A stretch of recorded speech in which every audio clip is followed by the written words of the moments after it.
Well,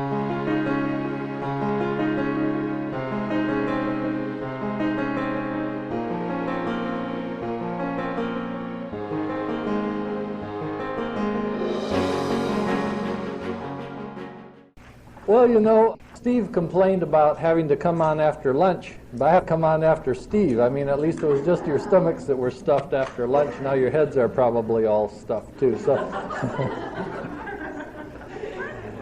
if it's all right with you folks, I'd like to pray, and if it isn't, I'm going to anyway. Well, Lord God, we bless and praise you this day. We thank you that you are with us and among us. That you lead us and guide us, and that you hold us in the palm of your hand. So I ask that this would be a time of falling in love again with you, of worshiping you, of enjoying who you are among us, that you would refresh us this afternoon. And I pray these things in Jesus' marvelous name. Amen. Well, I have a sort of a cautionary note at the beginning of my presentation that I'd like to make to you. I'm making this presentation to you as mature leaders, as though you were spiritual parents or shepherds of the flock. What I am talking about here today is not going to be the beginnings of our faith. This is what we need to get to in the maturity of our faith. This teaching that I'm going to have today will not be understandable to infants or children. They'll find it contradictory, frankly. For instance, if you are first learning music, and I remember taking guitar lessons, and the thing that my teacher stressed was that I had to keep the beat constant, you see. Always the same, not varied from it at all. And when I got that beat down just constantly without varying it the slightest bit, he was very happy with me. But as I got farther along in music, I found that the real fun in music is not in keeping it just totally constant, but in the variations that you put into that creates the expression. But to the beginning student, this is confusing and contradictory. First you tell me, keep the beat constant, and then you tell me, but vary it all the time. You see? But to the master musician, this is no puzzle at all. And so what I'm going to talk to you as will be at the level of those kinds of ideas, you see, that are very simple, but if you are not mature, they make no sense. And so that's a caution also for anyone listening to the tape. If you don't have maturity, this tape won't make sense to you, and I apologize for that. So take it to somebody who's older than you and let them explain it to you. The teaching time will be intense in a way, but it's not going to be traumatizing. But what I would like to say to you is that we really must be clear about clear things. And there's some things about the whole business that are really very, very clear. They're very simple, they're basics, they're right at the bottom of what we all do, at the heart of what we're doing. And if we sort of lose sight of those many clear things, all the rest of this starts to very quickly tumble and be confused all around it. You see? At the heart of it all, everything that we're doing this weekend is the fact that we're terribly in love with Jesus. Having gotten away from that, none of the rest of this really does us a bit of good or makes any sense at all. And so it's a very clear thing. It's very simple, and it's easy when we're getting in the middle of all of this confusion created by the enemy, an elaborate confusion that we have to do battle with, to forget the very simple thing, and that is that we're here because we're very much in love with Jesus. And if it weren't for that, you see, we wouldn't really want or care about any of the above. Nor would we care about any people or anything else, you see, because that is right there at the essence of it. Very simple sort of thing. So you need to be very clear about that, and the things that are often forgotten in therapy are the very clear and simple and essential things. And that's what I want to take us back to. Very, very simple sort of thing. Now, it's been said in my introduction earlier that I was a purveyor of wisdom. Well, I should like to tell you at least briefly how that came to be. I remember when I was about 6 or 7 years old, being at summer camp, and hearing the story of Solomon when he was about to be crowned king. And when he was about to be crowned king, God came to him and asked him, "What do you want?" And I always remember marveling at this point and saying, "Oh, wow, he can ask for anything. What would I want?" And I'm just thinking, let's like make one wish, you know? And so then the story progresses, which I'd never heard before, and he asked for wisdom. And I was totally dumbfounded, because I would never have thought to ask for wisdom. What a thing to ask for. And I thought, why would you ask for that? I mean, lots of things that you could ask for, and you blew your one opportunity on wisdom, and I was wandering off on that when I heard God say, well, you know, because you asked for that, I give you everything else. And then it was even more amazing to me, you see, this thought that if you asked for wisdom, all the rest would be granted. That pleased God a whole lot, and I just couldn't make any sense of that. But you see, my name was James, and the first thing I learned about James, which blessed me in that story you told this morning, was that you were entitled to, encouraged to, ask for wisdom. So it became my prayer from then until now that God would grant me wisdom. And I must say that he has, to some degree, been faithful to his word. So when I hear people say, the man is a purveyor of wisdom, I say God answers prayer. And if you would, for the whole of your life, ask him nearly each day to grant you wisdom, there's a very good chance that he will. So I really recommend that as a practice. Nothing too remarkable, really, about how you get here. And I hope that by the time I reach 70, that I will really begin to walk in wisdom. I'm looking forward to that. I'm counting down my birthdays till that date, because I'm hoping at that point to really have grown in some maturity and wisdom.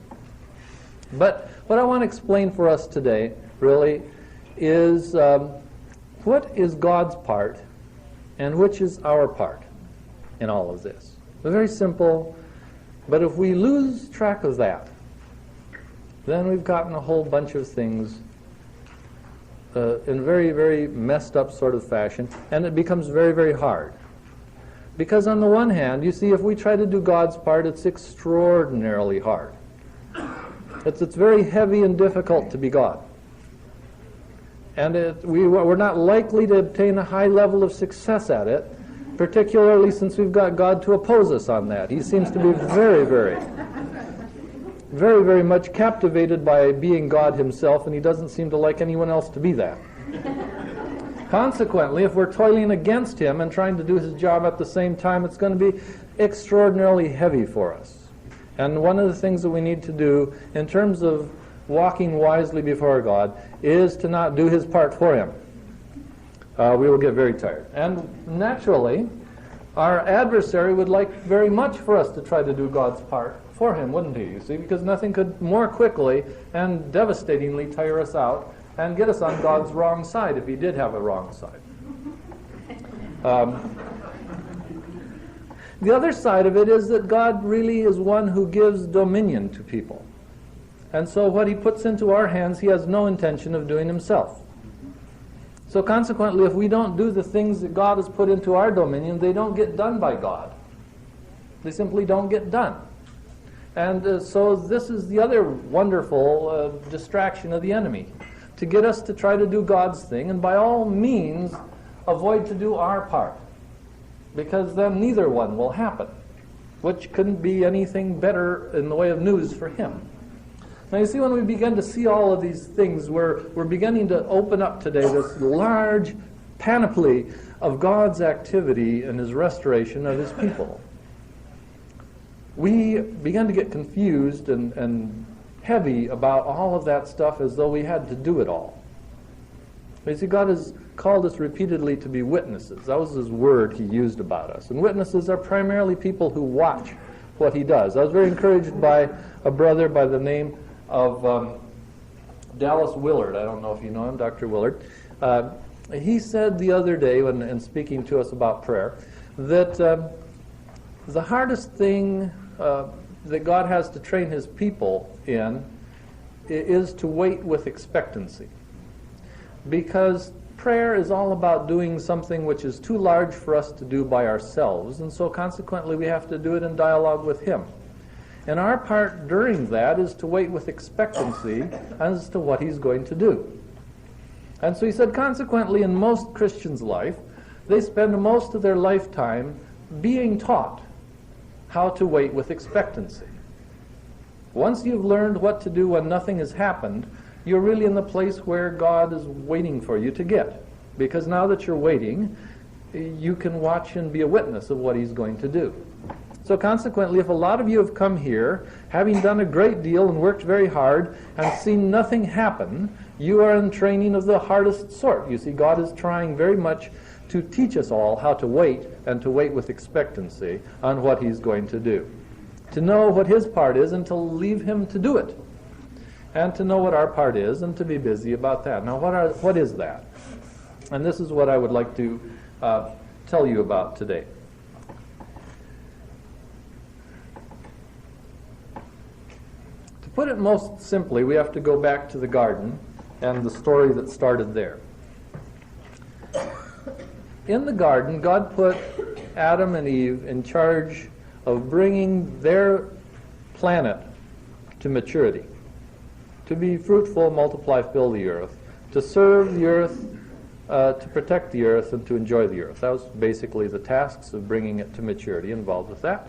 And so we were just supposed to help the whole business, this whole community that he was planning, the city that he was working on even then, to bring that to maturity. That was to be our task. And it was not an impossible task. It was within our ability to do this. We could understand it, you see. We could bring things up. We could cause plants to grow. You know, he started out with the plants first. Okay, work out with the plant. You get the plant to grow up, and it becomes a full plant. And okay, you can understand that. Now we'll let you work on the animals. The animals, you can help them to grow up. And then you can start working with people communities to help them grow up. And that would have all been very splendid, and I should like to have seen how it turned out. But we won't, because of the snake business, right? Now, we'll get back to the snake, but because of that, you see, the whole creation died. And it wasn't in the kind of shape that could come to maturity anymore. And so a new problem was introduced into the whole earth environment in which we were, and that was the one of redemption. Whatever would we do to decontaminate this, to bring life back where there wasn't life.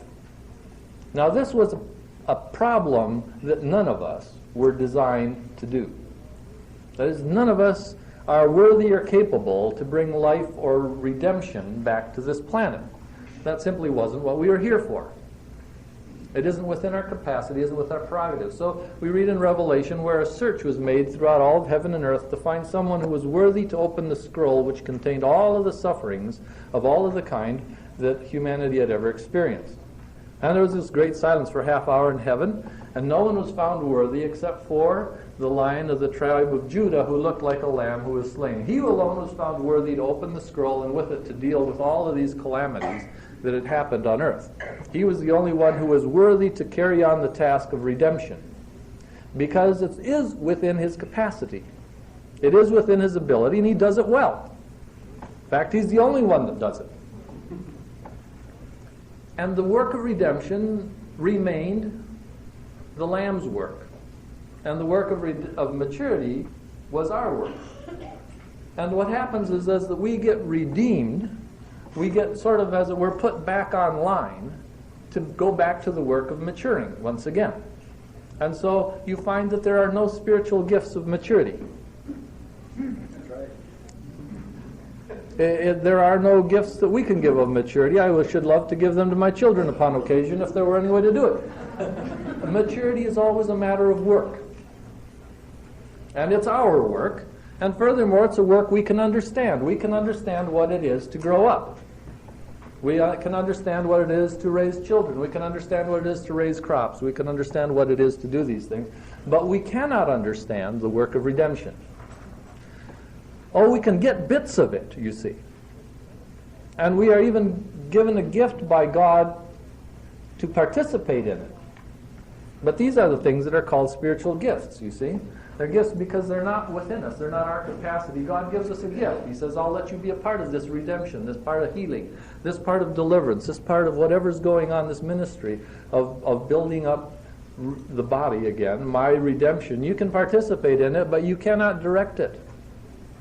You cannot understand it. You cannot conceptualize it. You cannot put it in a diagram or a flow chart and make it run that way and redeem all of history or even all of your community or for that matter all of yourself or for that matter all of any one of your people you're working with, because that is not within your capacity. That's lion and lamb domain, because only the lion and lamb are worthy to do that, you see. So to put it most simply, God is to direct redemption, and we are to direct and work on maturity.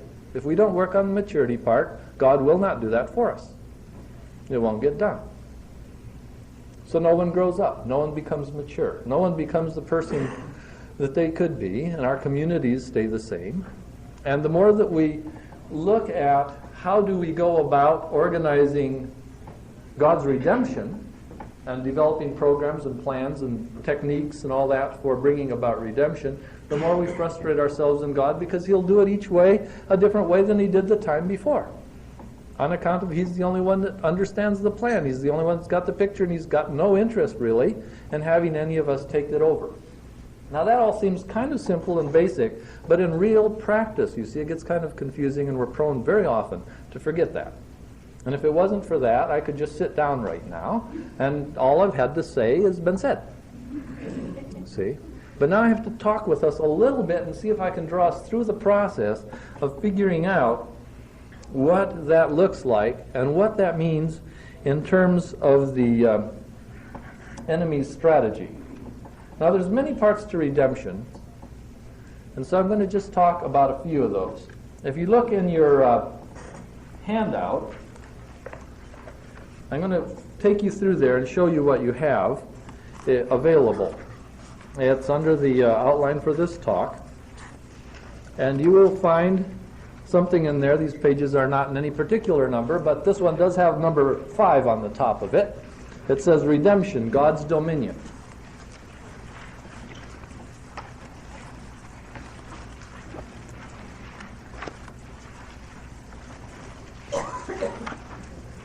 And what you're looking at in this booklet is part of a larger document. Later, a little bit later on, I will tell you how you can go about getting the whole document if you want to. It's about 36 pages long, that outlines the basis of what I'm going to be talking about today. It's what we've been developing very painfully over the last number of years in Shepherd's House. And it's the thing that's changed my life quite amazingly. Not for knowing it, really, but the process by which God has shown it to me has been very dramatic in changing my life, and dragged me through more than one knothole along the way. So I'm very, very much hopeful that some of this will encourage you to be able to see what God is doing in the middle of all of the evil that we're encountering. Now, with this part here describing God's part, we've focused on 3 aspects of God's redemption. And I'm going to show you this outline. This diagram's at the beginning of this section, and it might not immediately make sense to you, but we're going to kind of go flipping back and forth through these pages a little bit. But up at the top of this outline, which is arranged sort of like a table game on the spinner, you see are the 3 things that God has to do for us in terms of restoration. Now there's more parts of redemption than this. Some of you are theologically inclined will notice that sanctification is not on there, and neither is several other very important parts. But these are the parts that are most related to the counseling section of redemption. And what we describe them as are deliverance, healing, and spiritual adoption. And let me describe what that means to you. Deliverance is the divine intervention by which the attack of evil on us is stopped. Lord, deliver us from evil, is in the Lord's Prayer. And so by deliverance we mean God's freeing us from the attack of evil upon us. It can take all sorts of forms. Some deliverance would be directly demonic, but some deliverance is not. The attack of evil may be coming through a person in other sorts of places. So there's many aspects of deliverance, but the most clearly understood at this point, mostly in terms of spiritual warfare, is the demonic aspect. But that's God's work there, you see, to deliver us. He's the one who has the authority and power to do that, and he shares that with us. But he directs that. And the first point I should like to make is that deliverance is directed by God. Now, after well over a decade of going to spiritual warfare conferences and hearing various deliverance workers feud with each other over whose techniques were better, because this person came to me for deliverance after they'd been to see you, and I was able to take out 17 demons that you weren't able to touch. Or they went to see brother so-and-so, and after brother so-and-so ministered, he didn't find anything, but they came to me. And I should say that perhaps rather than fight over techniques, we have to ask the question, why is it that God did not allow this particular prayerful brother to not find a single demon when he was there, and this one over here, he did? Because wasn't it the same God at work in both places? And why is it that if you sit very long in any conference, you'll find one person who went to this person first and then got help at this one, and one who went to that person first and then got help at this one? You see, as though one were superior to the other. I do not think that that's the case, but rather that God is directing deliverance and his own, at his own way, his own pace. And furthermore, this will bother some, but I don't have any trouble with it. The demons may not like it, but they work for God. He actually has got appointed jobs for them to do in there, which they do because it's according to their character to do. And they couldn't do otherwise, but they're not benefiting from it, because if they got what they wanted, we'd all be dead. But they serve God. And so when he's ready to pull one of them out, you know, one of the ways that this happens, I'll explain a little bit later, but when he's ready to work with these things, he says, okay, now we can take that one out of here, now we can take that one out of there, and he's the one that knows. You see, it's divine territory, divine dominion, divine battle plan. He understands deliverance. We work for him. He directs us. Now, the next part of that, you see, is healing. Now, great deal of fuss about healing, you know, and especially, I suppose, since I'm one of the few certified therapists up here, I suppose I have somehow the divine right to claim that I know something about healing the human soul and that I'm licensed to do so. But I should dare to say that neither I nor anyone else have healed anyone. That's right. And that's also a divine prerogative and done by God, and fortunately he gives us gifts to use along that line. But why doesn't he do it one day and he does it the next day, you see? In one area or another area, because he knows the plan. And he coordinates that thing, and he seems to be able to sometimes, if I am unwilling and obstinate, can use somebody over a radio to do his job of healing what he wants to that day, who I have the least of respect for. But that's no problem, because I'm not in charge, you see. Except maybe for my pride, but that's sort of slipping a little. Now, healing is the means by which God restores our capacity to contain, express, experience life. So if we look at it, we've got the enemy stabbing us full of holes, and then we've got God coming along and stitching us up, you see, and restoring that wound so that we can live once again, you see. And so now that we've been able to live, the only problem is that we continue to be dependent human beings. And no human being can live by themselves in isolation. And so we have spiritual adoption, by which we are connected to the places in the vine from which we receive life and to which we give life.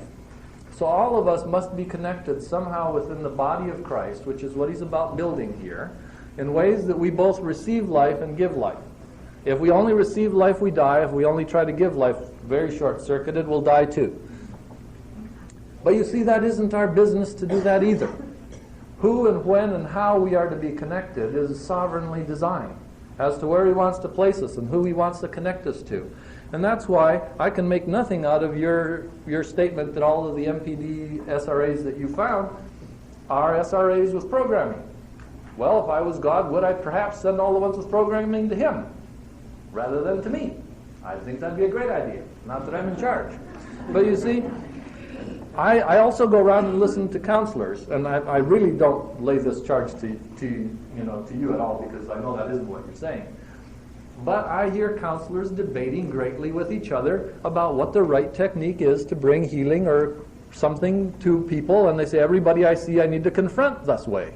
Or everyone I see, turns out to have this about them, and everyone else that I see, but when they get together, they have these great, fights with each other, because the other person say, well, if I did that to any of my people, it'd kill them. And it would. But you see, God knew who he was sending people to, because he orchestrates all of these connections, don't you know?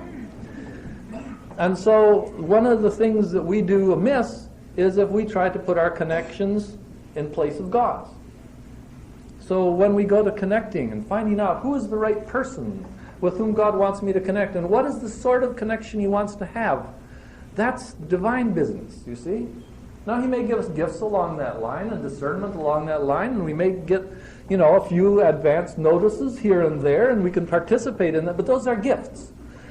Our job, meanwhile, is the bottom half of that, which is we have to build maturity, and we build maturity by receiving and giving with each other the things that God puts in our lives. We build maturity, and our maturity grows through, as human beings, through these stages, from infant to child to adult to parent to elder. And the characteristics of these, I think, are very easily seen in Scripture. I stopped short of saying that they're mandated by it, but I think these are the terms that I used because I find them already occurring in Scripture, and they're very descriptive in what they're talking about.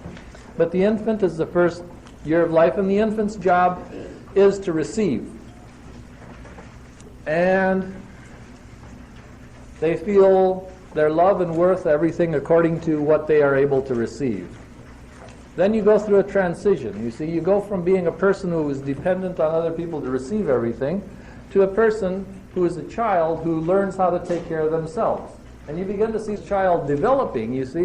When you see you want to button their shirt for them, and they go, no, I can do that myself, let me do it. And they want to tie their own shoes. And so help you if you put butter on their bread without asking them for it first, you see. I didn't ask for butter on my bread, because they know they can ask for it. You see, they're sort of their child, it's a level of maturity higher. The infant doesn't know what they need. They have to be told. You ever heard an infant? Their mommy is saying to them, you're tired, you need a nap. I don't need a nap, I'm not tired, I'm not sleepy. Mommy knows you need a nap, you're tired, you're sleepy. The sooner you give up, the better for all of us. Because the infant doesn't know. But the child does know that they want butter or they don't want butter, and they can ask for it. You see, it's a higher level of maturity. Able to take care of one. And during the child phase, there's much I could do about this. I do a whole weekend seminar on this particular subject, so I'm going to give it to you in just a couple of minutes. But the child learns to take care of one, and it sort of stands to reason that you can't take care of more than one if you can't take care of one. And so that's the child's job. An adult, however, learns to take care of two or more people at the same time. That's the most wonderful thing about being an adult. You can now take care of another person and satisfy them along with satisfying yourself. If you try to get a child to do this, it'll have to be one or the other that will have to be satisfied. It couldn't be both of us. But it would have to be either you get your way. When children compromise, and I often have children married to each other, because your actual chronological age has nothing to do with this ideal maturity thing. When I have two children married to each other, their idea of compromise is that we each lose half. But an adult would not like that at all. You see, they would want a compromise in which both people were satisfied by the solution, the outcome. There must be some way we can both get what we're looking for here. Adults like to have a fair business bargain, you see, so that if I sell you a car and I'm an adult, I want you to be happy with the car and the price you paid for it, and I want to be happy with what I sold it to you for, and then you'll want to come back here and do business again because it satisfied both of us, and we'll be very happy with this. I like doing business with adults. I really hate doing business with children because they just want to get what they can get out of it. And there's an awful lot to look at in this level of maturity, where you can go to being a part and basically recognizing your influence on history and the impact you have on others. And you see, this makes sense to us, doesn't it? We can figure out how to click along up through these and how to bring other people through that if we give it a little thought. This is within our capacity. That's what's cool about it. Now, it may not be totally within our capacity as individuals, but at least in terms of a corporate body, it is. A parent is one who is more fulfilled by giving life than receiving it. Now, you understand these stages build on each other. So an adult and a parent still have to receive life. They still have to take care of one. They still have to take care of two at the same time. But it's more fulfilling, really, to give it than have to receive it back. So if you're an adult, you know that you're an adult because, let's say your child was sick and you stayed up all night and you carried them around and they screamed in your ear and spit up on your shoulder and flapped around and were very unpleasant the whole night and you lost a whole night's sleep. Now, as an adult, you knew that you needed sleep. And but as a parent, you wanted to give that. You see, you go to the work next day, you're grouchy, you say, don't mess with me, my kid had me up all night, but you're glad about it inside. You see, you don't want to go back to the adult level and say, tell you what, kid, I'll make you a deal. If you carry me around tomorrow night, I'll carry you around tonight. That's fair. See, that would not do a parent's heart a bit good, because it would be unrewarding to their level of maturity. Now, when parents have raised their children to be adults, and by adults we mean 13, when they're ready to be at that level of maturity, then they're ready to become elders. And the elders are those who are parents to their community and to those who have no parents. So they become, in God's commodity, the main people to whom folks get grafted when you really need life. So when we begin to talk about what He will do in the structure of a community in order to connect those who need to be connected back into the community, He's going to be looking for elders with whom to connect people. People who are ready now, for having raised their own children, to have their own as gifts of God, who were taken away from others, because it says that the line of the wicked will be cut off, but the line of the righteous will go on forever. Now, how does that happen?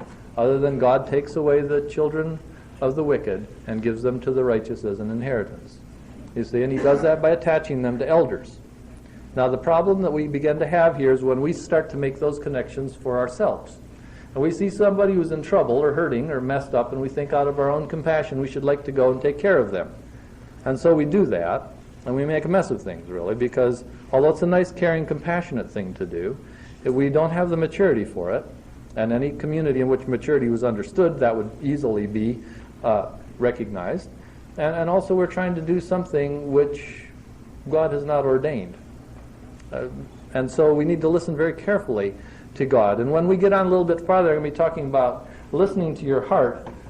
I'm definitely not meaning by that, I'm not going to mean listening to your emotions in the way that would say, well, do whatever it is that you think might feel good at the moment. Because we need to be guided by God, and the way He does guide us is through our hearts. But now I'm getting ahead of myself. Let's back up.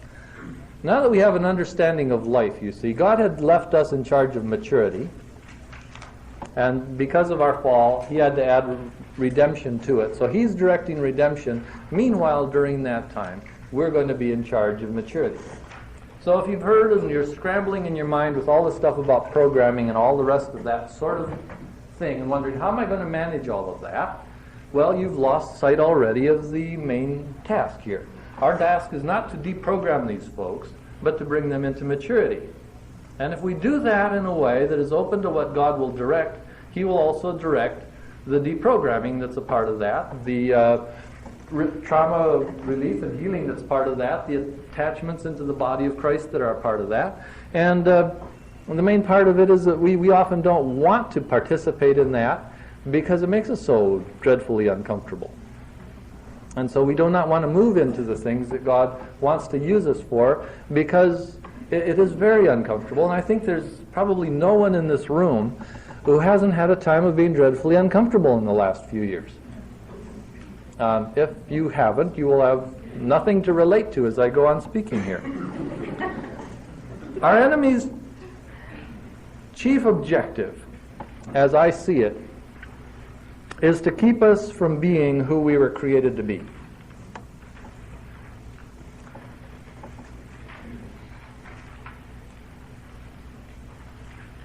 He doesn't even have to know what God created somebody like us for, as long as he can keep us from being that way.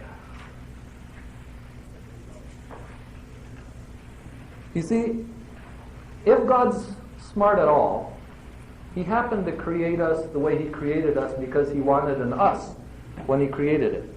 That thing that he had in his mind before the foundations of the world happened to be just like us and not like something else. And that is because he wanted it that way.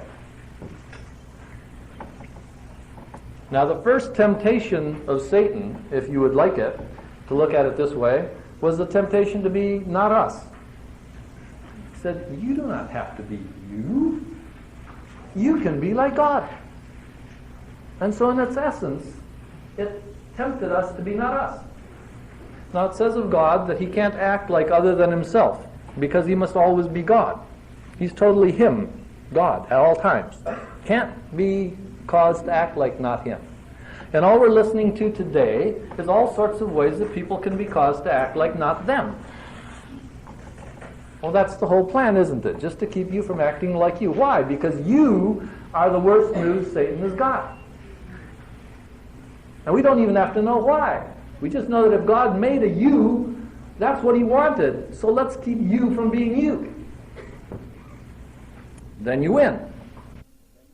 Now, if God made a trumpet, let's say, he made a trumpet because he wanted a trumpet to sound like a trumpet. And if he made a piano because he wanted to sound like a piano. And so when the snake comes along, he says to the trumpet, a one-note Charlie, I tell you what. You can only play one note, you ought to be ashamed. You're not a bit like that piano over there, can play chords and all sorts of extent, lots of variation and stuff in there. Play a chord. Just dare you to play a chord. I don't know how you show your face in public. And you're so puny little too, you know?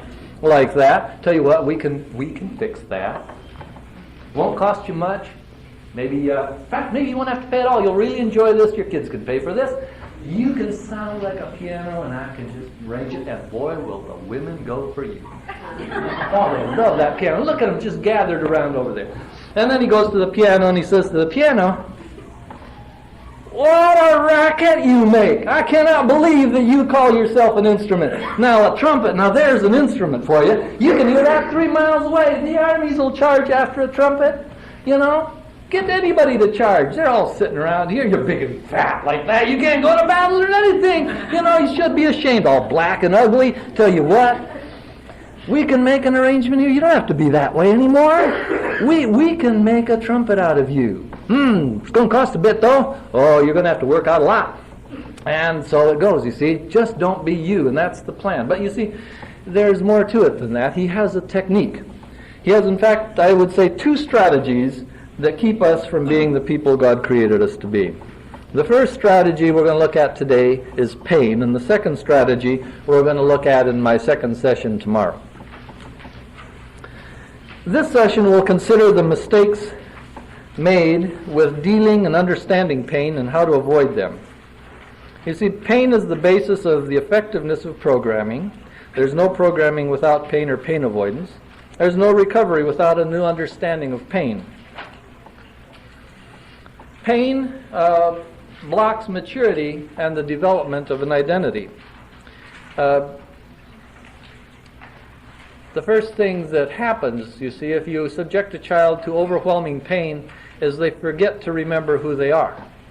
All they're paying attention to is what's hurting them and what you need to do to get that to stop. And so the immediate result of overwhelming pain is that a child will forget immediately and totally who they are. And then programming essentially sets in place to tell you how to keep that from happening again. So you never have to get to this point again. We'll tell you what to do. And because of that, you see you get all these splintering and all this kind of pain, all the torture that goes before it that produces the alters and that sort of thing. Also, the dividedness there keeps those parts from growing up and becoming who they should be. In fact, they become whatever will get them out of the mess that they're in. They become oriented not to the person God made them inside, but to the outside environment and what it takes to get out of me, get me out of this mess. And this mess can be anything. I mean, it can be school. This mess can be what to do with a relationship with someone I like when I don't remember what happened yesterday. Or if I don't remember whether we talked or not, I can't answer the question that they just asked me. All of these effects, you see, are produced by pain, breaking the person up.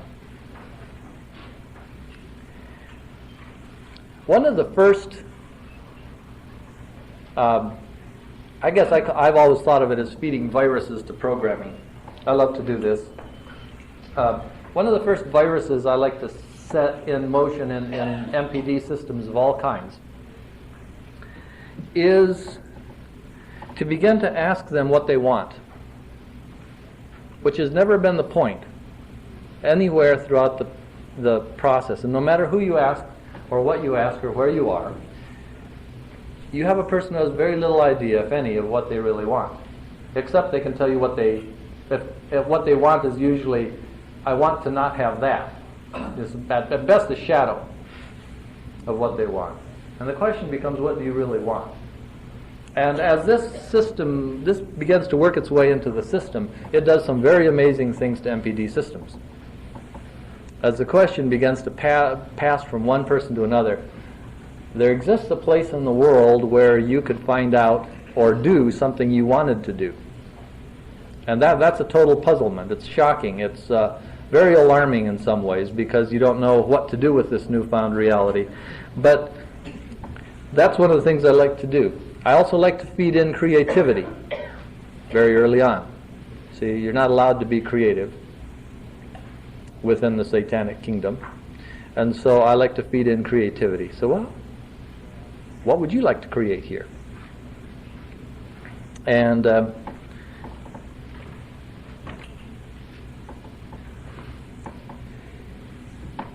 these things begin to battle the main effect of pain, which is that it produces fear.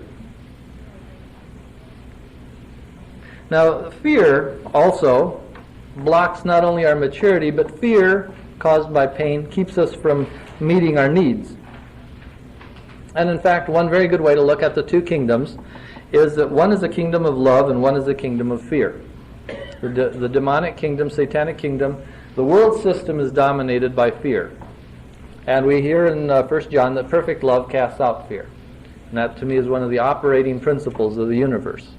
That ultimately love is more powerful than fear. And so we go back to the main thing that we're here to do, which is to fall in love with Jesus again. So if you're afraid of anything that's been talked about, perfect love casts out fear, we want to begin to look at what that does for us, you see. Now, when you've been taught to pay attention to everything that you're afraid of, that becomes your map of reality. It's all that you pay attention to. For instance, I live in Los Angeles, and we could really make a fear map of Los Angeles. All the places you'd be afraid to be. Now, for the rest of the country, that'd be the whole map. But if you're locally, there's some places you'd be more afraid of than others. You see, and the whole idea would be to keep from getting into those places. And if you drive through Los Angeles thinking about all of the crimes and everything that's happened in every location there, it's a pretty scary experience. If you think about all the people who could potentially be criminals, it's a very scary experience. But your world is mapped out, you see, by paying attention to all the things that are scary. This is the MPD world. This is the cult world. This is the satanic world. Pay attention to everything that's scary.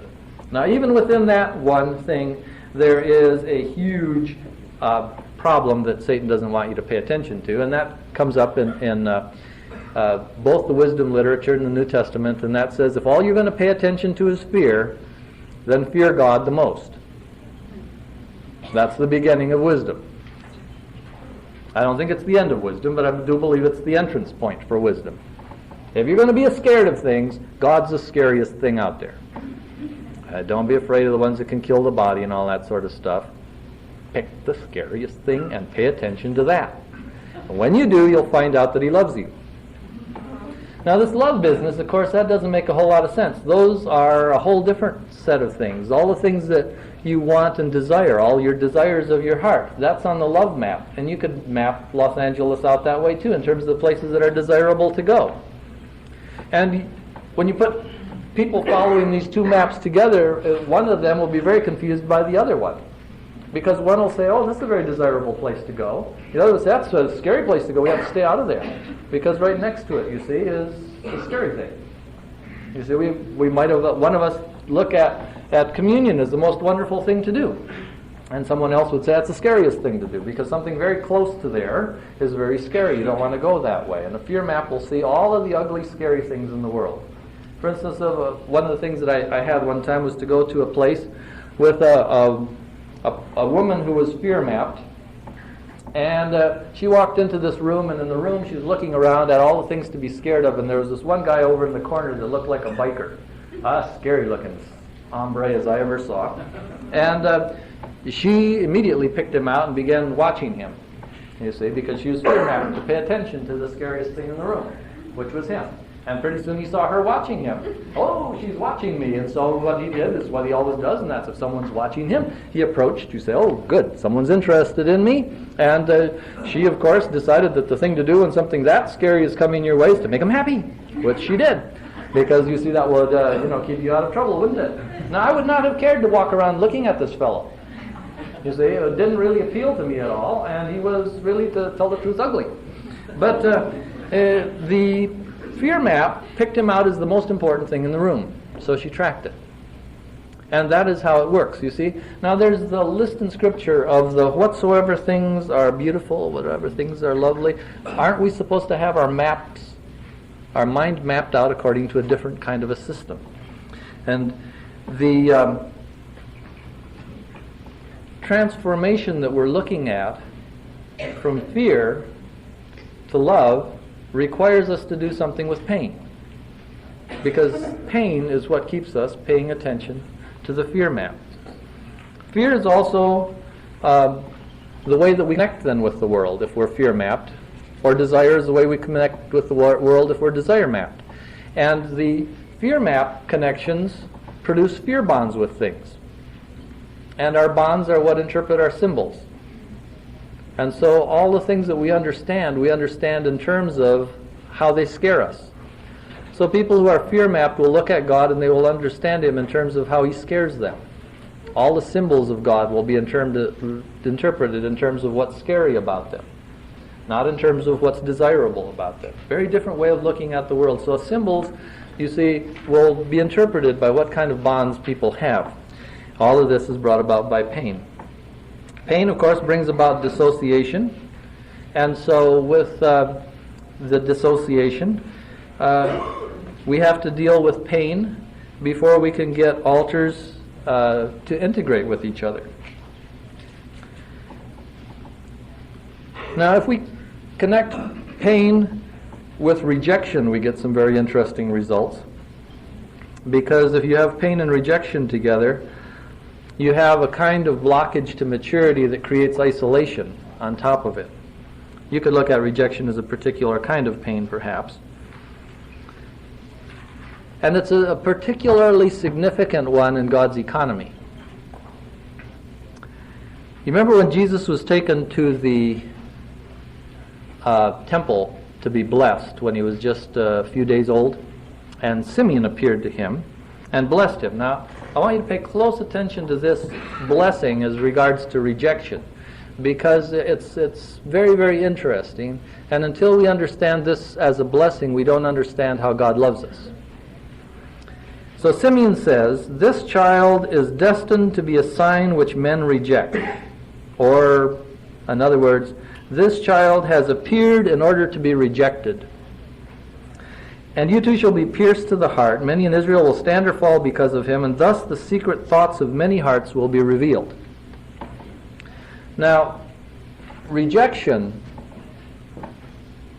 and what we reject is the center of God's mechanism of how our thoughts of our heart are revealed.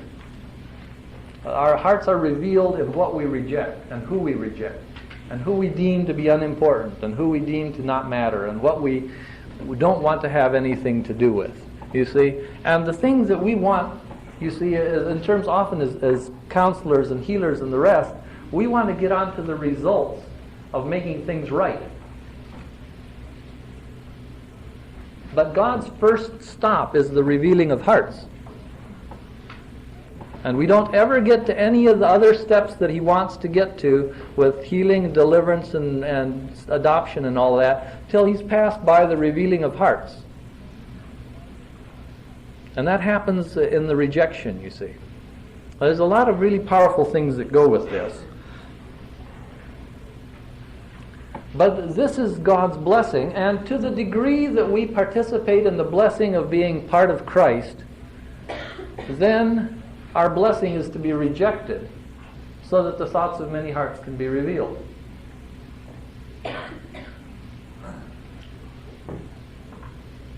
It isn't, I think Christ said, make quite clear, in the degree of acceptance that we get that we are like Him, but rather in the degree of rejection we get that we are like Him. Now this, Simeon points out, is the great honor. And this is the thing that the spiritually immature cannot follow. And that's why this teaching isn't for them.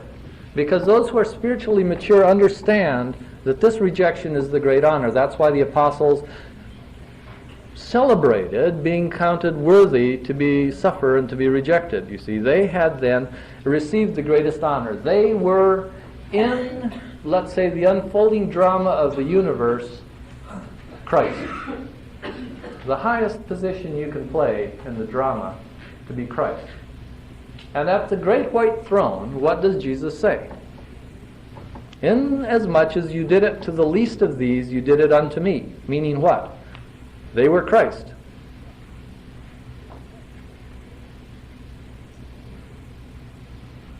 Always in the weak that we find this. You see, the weak are those who are most rejectable. James says, you can't measure what's in a person's heart by how they treat the rich members of the church. Find it out by how they treat the poor and the rejectable, the widows and the orphan and the stranger.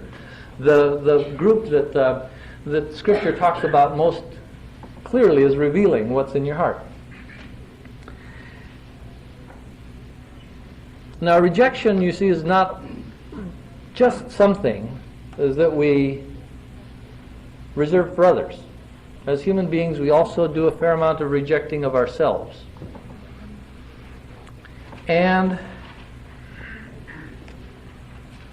if we can stay with the conscious level and not go to the subconscious level of altars that Steve was talking about, at the conscious level, there are three kinds of things going on. The first are alternate personalities. They're part of the person that are split off. The second are demons that are messing around up there. And we all know what to do with those, right? We love the personalities, and we get rid of the demons. There's a third kind of something going on there, and that's what was referred to earlier as introjects. Now, introjects are basically the equivalent of a virus in a cell. They're a foreign protein that takes over the cell and uses it to duplicate its own pattern.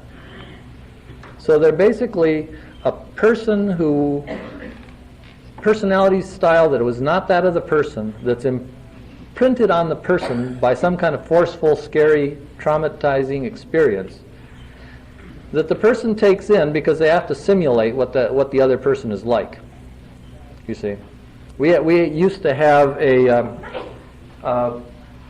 set of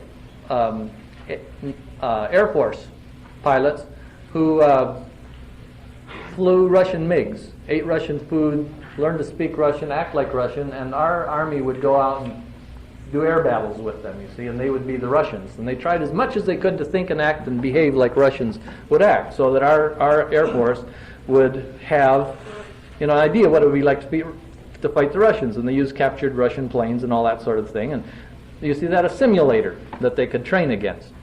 In our minds, we can produce simulators of other people. All of us have simulators to some degree of what somebody's going to do. And the people that we're scared of, it's particularly useful to have simulators of them.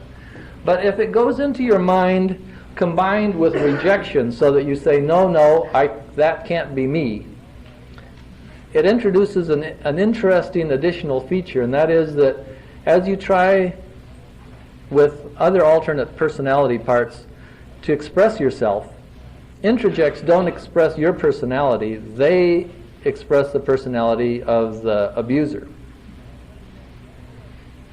And because you reject it at the same time that you took it in, because we are bonding kind of people, we are imprinting sort of people, we do become like the people around us. We have basically a part of our brain taken over that thinks they're somebody else, acts like somebody else, and responds like they were somebody else. And because we reject that, we never do take it in and process it. If we accepted it and said, well, that could be like me, then we would begin to work it through. For instance, some people would go and they'd say, well, after watching somebody, well, I want to be like them. And you would try being like them, and you'd practice it, and you go, well, that doesn't feel quite right. I'll do a little bit more like this, a little bit more like me. You keep reshaping it until ultimately it becomes like you. Yeah, it resembles that person, but you want to sing like somebody. You can try singing like them, but you ultimately reshape it till it becomes like you, singing the way that you learned from them, you see? It's reshaped because there's no rejection in there. But where there is rejection, it doesn't get reshaped. It doesn't get processed. It stays in there acting like the other person. So in personality systems, those introjects need to be disintegrated. And I've had the greatest fun at the right time asking Jesus basically to dissolve them, to take whatever part of the mind had been taken over by that and give it back to the person, usually whoever needs it the most, and take the memories that were stored in there and put them back as memories instead of having them running around the system acting like the person. So these are usually persons that you wouldn't want to have. Introjects are often the main perpetrators, acting like them inside the system, and they treat the person the way they do. So you often have someone going around raping all the little girls inside the system, and they report they're getting raped all the time. It's not a demon, although these introjects, since they usually hate the person, are very welcoming to demons and any kind of, anyone that'll help them hate this person, they'll be glad to do it. You talk to them, they'll tell you, I'm not them, I'm so-and-so, and I hate them, and this kind of thing. They need to be disintegrated. That's not meant to be a part of a person's being, their personality. So we need to look at these three kinds of things in there and say rejection caused that to happen that way, because otherwise it would have been processed. The person could have thought about it. Because they rejected it, they couldn't get close to it. One of the little side effects of rejection that I think makes it such a powerful player in the satanic armada. But now let's look at pain. I want to take you, if I can, into a deeper understanding of pain. Pain is what good feels when it encounters evil. Pain is the response of good when it bumps into something evil. Bump two evils together, no pain. Bump two goods together, no pain. But you bump evil and good together, and good feels pain. It's our response that says, I have bumped into evil. Something not good is going on here. The best parts of us, consequently, then feel the most pain.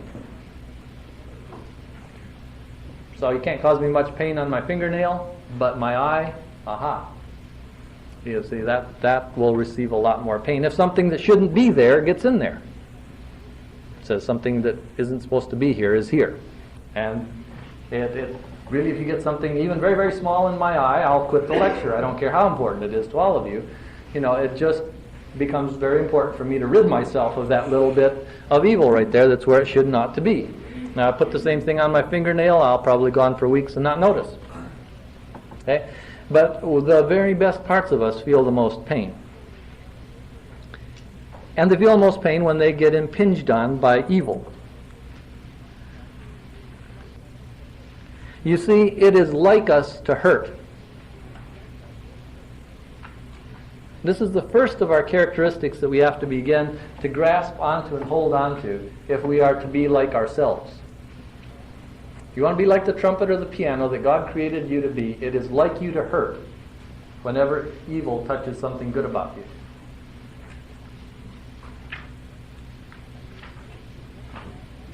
And as we begin to learn that lesson, then we learn that often when we're right in the middle of where God put us to be in the battle with evil, it's going to hurt. And it isn't going to hurt because God didn't love us and so He left us lost out here. It hurts because we are the Christ, the anointed, the one which in the final judgment He will say, I was there, and you can't tell the difference between me and them at that point in time, and it was like me to hurt. I really heard about what you were doing there, because that was evil. And this is glorious. It establishes true judgment. It reveals what was in the heart of everyone there. And on the final judgment, all the accounting will be based on that moment. What an honor to have been the Christ in that moment, you see. And it hurt because of that, because it's like us to hurt. Because it's the very best thing about us. It's the heart of Christ in us at that moment which feels the most pain. Because it can tolerate no evil without feeling pain in response to it. That's a very different meaning, you see, from God left me here because He didn't care about me. That, I would say, is a major successful lie. It isn't the meaning of pain at all. So consequently, the most painful thing for all of us, and now I'm talking about all of us, is to live with the heart that Jesus gave us. And all of us spend, to whatever degree we spend our lives avoiding pain, avoiding living with that heart that Jesus gave us. Because whenever we live according to the heart that Jesus gave us, that very basic design that He put in us that was the image of God, most like Him, you see, that is when we can hurt the most. Because when, well, I've been given a family which includes a whole bunch of dissociators, people with SRA backgrounds in a variety of places, that God has connected with me and made a spiritual family for me. And I have found that didn't work really well from a human point of view. These people didn't get along with each other particularly well.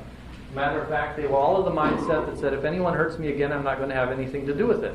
And you're going to put anybody like that together with anybody else, and you'll say, they hurt me, they hurt me, they hurt me, and they're all going to be running for the hills.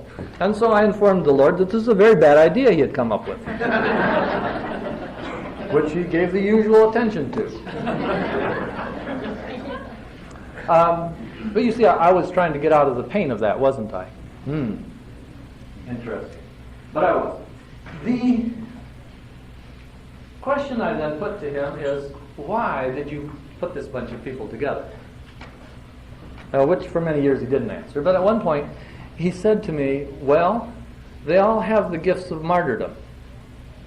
And I'd never thought about the gifts of martyrdom, nor had I thought that there might be gifts rather than gifts of martyrdom. I always thought, well, I'd avoid that one anyway. And furthermore, what could there be to it but getting killed?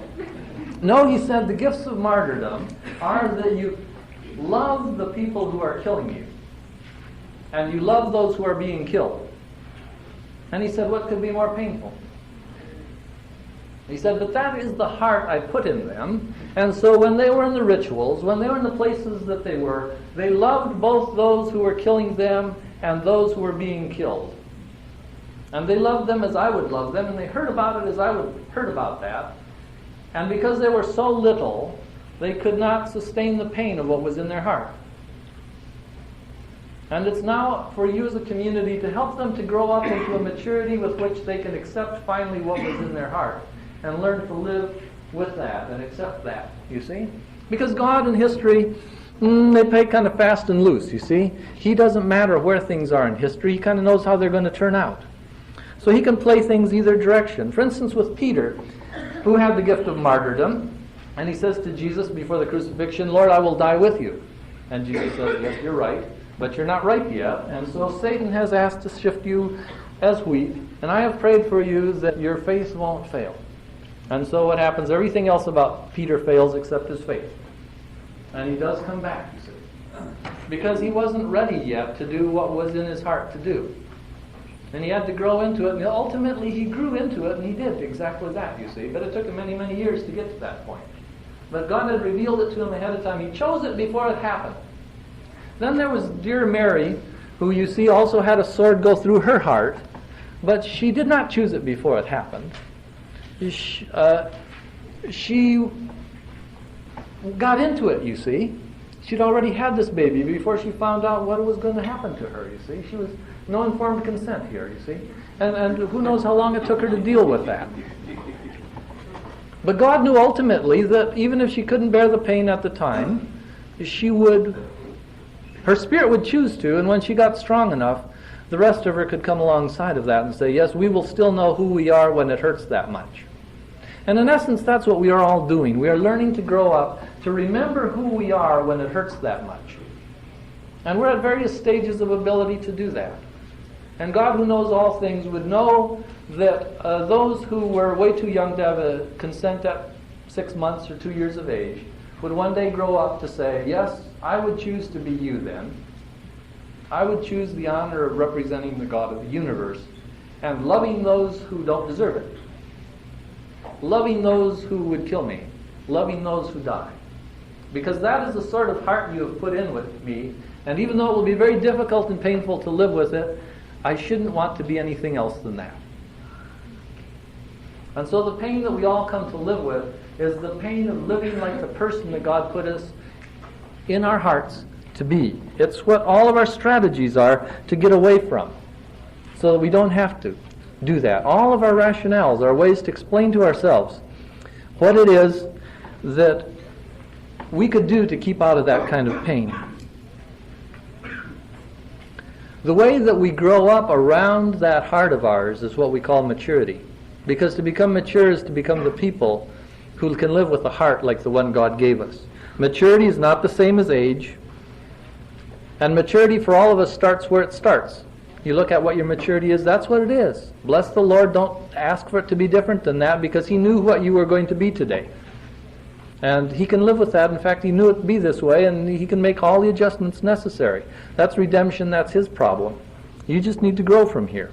Maturity is not healing, and healing isn't the maturity. So you pray for someone, they're healed. They're not an ounce more mature than they were before they were healed. They're now in a position to mature. But it isn't the same. Maturity is not a spiritual gift, and it's not a value. Paul makes it quite clear that the more mature who can eat meat are no more valuable to God than the less mature who can't eat meat offered to idols. They're the same. So your value stays the same regardless of your level of maturity. Not talking about value here. Very hard to understand and hold on to, especially if you're immature. So someone will have to keep reminding you of that. As we work with systems, we work with personality systems that have different levels of maturity. In systems where there's personalities that have a parent level of maturity, the parent level of maturity must parent their own inner children, all the children inside, because there's a parent that can do that. Where there's adult level maturity can resolve conflicts by communication. So adults can talk with others and work out conflicts. But if you want people who don't have an adult level of maturity inside to try to work out conflicts with another person, it isn't doable, because they can't take care of two people at once. So the worst thing in the world is to let two immature people try to talk something out. It doesn't work. Can't be done. Not enough maturity there. A child can learn how to do self-care or self-deliverance. So if you got the child level of maturity, you can teach them how to get rid of all of the demonic presences that they run into in there in a day. You know, you can take care of yourself, that's fine. And you'll like it better than being taken care of. This doesn't work for an infant level of maturity. The infants need physical contact in order to stay in the moment, so that they can't stay with you in the room if they're not touching somebody, holding on to somebody physically. They need to be able to move in order to be able to understand there's such a thing as time. If they're stationary, they do not know that there's time. They do not know that there's a here or there. All of those things develop because infants can move. They need to experience this dependency they can trust in. They will imprint and be like whoever is around them. So if you're in their presence, they will begin to be like you, or whoever they happen to be around, if the infant part is out. And anything you say to them has to fit perfectly. If you give a description and interpretation of them that doesn't fit them precisely, they go into great pain about it. Because infants can't sort out what is really true and what doesn't. They feel accused by anything that doesn't fit for them exactly. And so they need descriptions that are very carefully fitted just to them. They need to be seen most closely and carefully through the eyes of heaven. Now it turns out that in the wisdom of God, He has given me mostly dissociative systems to work with in which none of the altars are above the infant level of maturity. Other people work with very different systems. But what I do with people is very different because there's no one more than an infant in there. They may have ages of 15, 21, 17, but no maturity above infant level. And so you see, if I was to say to you, well, here's what you need to do with people because it's what I do with people, it would be a terrible idea, you see. Why should you be the parent for the inner child if they have an adult in there, you see, who can begin to do that? All of these sorts of things become part of the picture. If we pay attention to God, He begins to teach us that, but He doesn't teach us the part about maturity unless we begin to talk with each other about it, because it's our business. It's clearly revealed in creation. He taught us about that. Those are the things we should be sharing with each other the most about. How do we develop maturity? And I find it tragic that I can go to churches and all sorts of places and say, tell me, what is maturity? And I get blank stares. I say to people, how do you develop maturity in people? Well, you memorize scripture. You make sure you have quiet times. I realize we're going to be on a bad track here for a while.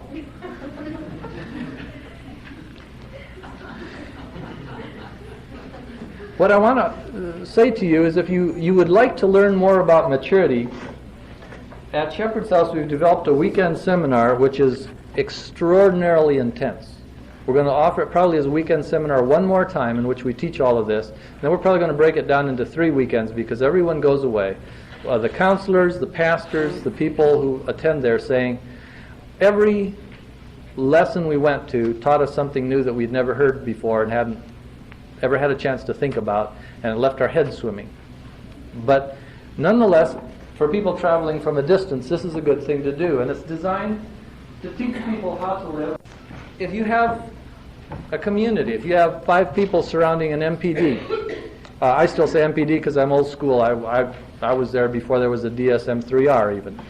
But if you have people who surround them and they want to know how do you go about becoming a community that will bring people into maturity but not interfere with God's redemption, but rather let it work through us and disrupt the things that we sort of set in place, this is designed to do that for people. It's also designed to do this within a church community.